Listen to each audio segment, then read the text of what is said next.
Ketahanan pangan merupakan hal yang krusial bagi stabilitas nasional. Ketahanan pangan juga tidak bisa dipenuhi tanpa adanya ketersediaan stok pangan yang cukup, yang tentunya membutuhkan air. Sayangnya ketersediaan air masih belum terdistribusi secara merata di Indonesia. Karena itu, TNI AD membangun program Manunggal Air seperti yang dilakukan di Banyumas, Jawa Tengah untuk bisa mencukupi kebutuhan masyarakat. Untuk mengetahui lebih lanjut mengenai program tersebut, berikut wawancara bersama Kepala Staf Angkatan Darat Jenderal TNI Maruli Simanjuntak. Selamat pagi Bapak, apa kabar Pak? Kabar baik. Baik Bapak. Bapak boleh diceritakan sedikit Pak, seperti apa sih program yang dilakukan selama ini, terutama yang ada di Desa Rawalo ini Pak? Oh, sebetulnya kita berawal dulu untuk air bersih. Setelah kita telusuri, akhirnya ada sanitasi lagi. Telusuri, banyak sekali lahan-lahan yang tidak bisa, mereka mengandalkan tada hujan. Kita coba mencari solusi-solusinya, kita coba cari alternatif, ternyata bisa dilakukan. Ya, Rawalo ini sebenarnya salah satunya dari yang untuk pengairan persawahan itu dari 170 yang sudah kita buat. Jadi kita sudah sekitar 43.000 hektar yang tadinya tada hujan, sekarang sudah 43.000 sudah bisa jalan. Dan sekarang di Rawalo pun hari ini untuk 343 hektar. Setelah ini selesai, langsung masyarakat meminta lagi. Kita akan segera membuat proyek lagi untuk sekitar 350 hektar. Baik, dan Pak untuk program ini sendiri Pak, apakah ada kerjasama dari instansi lain atau dari pemerintah daerah mungkin? Ya, ini kebetulan kita sudah kerjasama dengan pertanian sekarang. Itu juga ada beberapa dengan PUPR, ada juga dari BUMN, ada semua kita ajak sekarang ini. Ya. Sekarang karena kami sudah terbukti melakukan, sudah banyak yang mengajak kami kerjasama. Jadi yang semula target kita tahun ini 1.000, ternyata per hari ini kita sudah 900 lebih. Jadi hanya kemungkinan akan lebih. Baik. Di seluruh Indonesia. Baik. Dan Pak untuk sumber air sendiri yang diambil di Desa Rawalo ini dari mana sih Pak? Dan ini mencangkup daerah mana saja dan berapa hektar Pak? Ini di bendung ini saja kita. Dari bendung ini kita coba salurkan. Jadi di semua daerah kita buat seperti ini. Ada air yang tidak surut pada saat, ya memang surut sedikit lah, masih ada pada saat kemarau. Ini yang kita manfaatkan untuk masyarakat sekitarnya.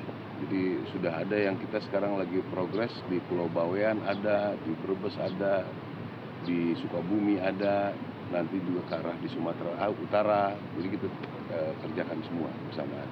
Baik. Ya. Dan Pak, untuk di Desa Rawalo ini sendiri, ini menggunakan sistem apa sih Pak? Kenapa menggunakan sistem tersebut dan tidak menggunakan sistem lain? Ya, jadi ini tergantung nih. Biasanya kebanyakan sungai kita kan di bawah, pertanian kita di atas. Kita coba dulu sampai ke hulunya cari, mungkin nggak disalurkan melalui pipanisasi.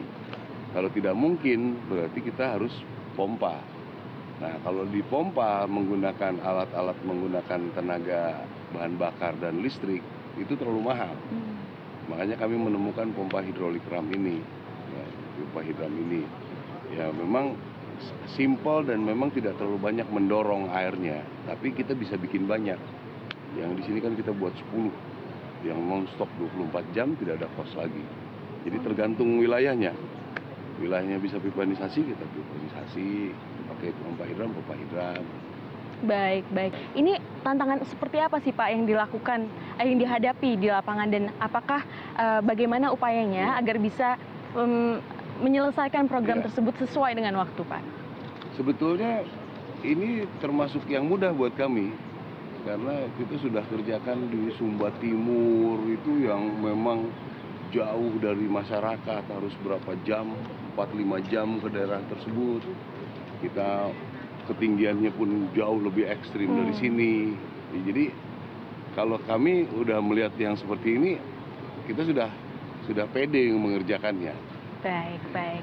Bapak, dan dari seluruh wilayah yang sudah pernah dilakukan dari program Manunggal Air ini Pak, apa sih sebenarnya target dan juga harapan dari program tersebut Pak? Ya, kita yang terutama mendukung program pemerintah ya, ketahanan pangan. Jadi memang memang itu sudah jadi permasalahan internasional, semua itu masalah tentang pangan. Tapi efek-efek dari pangan ini ternyata berpengaruh ke kesejahteraan, kemiskinan, sanitasi, stunting, lapangan pekerjaan, itu jadi banyak efeknya. Makanya kami sekarang fokus di air ini, ya nggak fokus seluruhan lah, maksudnya agak untuk perbantuan masyarakat saya fokus di sini dibandingkan orang mungkin banyak sembako, itu juga bagus dilakukan. Pengobatan massal bagus dilakukan, tapi kita harus juga mencari pangkal permasalahan. Dan Pak, selama program Manunggal Air ini dilakukan, ini sebenarnya sudah dimulai dari kapan sih Pak? Dan selama ini sudah ada berapa sumber air yang dibuat dan dalam berupa apa saja Pak? Ya,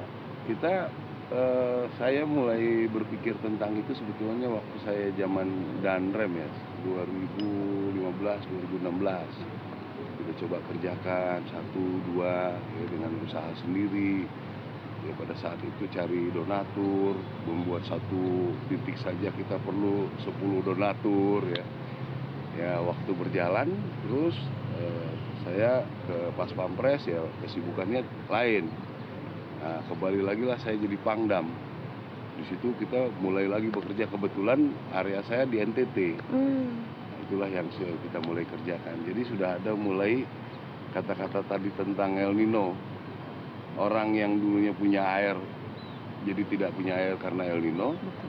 Karena program Angkatan Darat yang tadinya tidak punya air, El Nino dia punya air. Baik. Sekarang ini kita kerjakan. Jadi kita sekarang yang sudah kita kerjakan sekitar 2.900 titik. Ya, dan itu data lengkap, berapa kakaknya, berapa sawahnya, kita punya data lengkap. Baik, baik Bapak. Dan kebetulan nih Pak, peresmian di Desa Rawalo ini nih tidak jauh dilaksanakan setelah HUT TNI ke-79. Ya. Jika biasanya Pak yang berulang tahun ini yang mendapatkan kado, apakah ini merupakan kado dari TNI AD kepada masyarakat? Ya enggak juga ya, karena kita sudah kerjakan banyak. Ini kebetulan waktu saya punya program di sini, bikin 32 titik air, terus RTLH, terus sanitasi. Waktu kita ngobrol begitu, ada salah satu kepala desa sampaikan, Pak, kampung kami itu dekat bendungan, tapi kampung kami nggak pernah dapat air dari bendungan itu. Ya, kita coba survei. Ya, setelah survei memungkinkan kita langsung kerjakan. Itu ceritanya begitu saja. Insiden nggak ada proposal, nggak ada rencana yang terlalu panjang, gitu ya. Berjalan aja karena kita TNI Angkatan Darat kan punya network yang bisa sampai ujung-ujung. Kita tinggal WA saja, cek tempat ini, laporkan, langsung ada konsep, cek ulang, kerjakan. Baik, baik. Dan terakhir Pak, harapannya apa sih Pak untuk program ini khususnya yang dilakukan di Desa Rawalo ini Pak? Ya mudah-mudahan ini bisa digunakan masyarakat dengan sebaik-baiknya.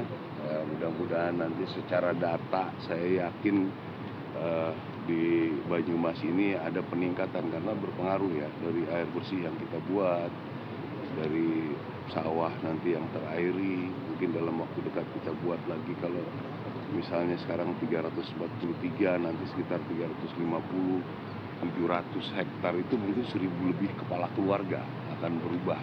Ya mudah-mudahan ada pengaruh.